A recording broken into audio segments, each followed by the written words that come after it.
स्थान राजस्थान का एक सुदूर गांव भोगपुर, जहां शाम के बाद सन्नाटा छा जाता है। यहाँ एक प्राचीन मान्यता है कि गांव के बाहर खड़े पुराने नीम के पेड़ के पास जाने से बचना चाहिए। कहते हैं कि उस पेड़ पर एक डाइन का वास है, जिसे लोग नीम वाली डाइन कहते हैं। यह कहानी 1985 की है। गांव में एक नई दुल्हन कुसुम अपने पति रमेश के साथ आई थी। कुसुम शहर में पली बड़ी थी, इसलिए उसने गांव की इन मान्यताओं को कोई खास तवज्जो नहीं दी। गांव वाले अक्सर उसे नीम के पेड़ से दूर रहने की चेतावनी देते, लेकिन वह इसे अंधविश्वास मानकर अनसुना कर देती। एक दिन चांदनी रात थी। कुसुम अपनी सहेलियों के साथ चौपाल में बैठी बातें कर रही थी। तभी सहेलियों ने उसे नीम के पेड़ की कहानी सुनाई। कुसुम ने मजाक में कहा, मैं तो कल सुबह इस पेड़ के नीचे बैठकर पूजा करूंगी। देखते हैं कौन सी डाइन मुझे परेशान करती है। गांव वालों ने उसे ऐसा करने से सख्त मना किया, लेकिन वह नहीं मानी।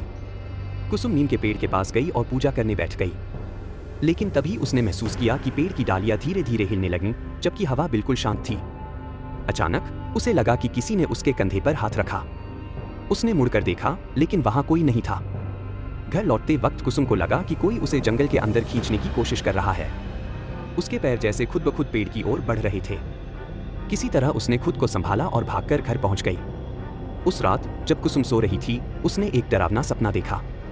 एक काली परछाई उसके कमरे में आई और उसके कान में फुसफुसाई, तुमने मुझे चुनौती दी है, अब तुम मेरी हो। सुबह उठने पर उसके गले पर गहरे नीले निशान थे, जैसे किसी ने उसे जकड़कर रखा हो। गांव के बुजुर्गों ने बताया कि सालों पहले उसी नीम के पेड़ के नीचे एक औरत को डायन कहकर पीट पीट कर मार दिया गया था। मरने से पहले उसने बदला लेने की कसम खाई थी।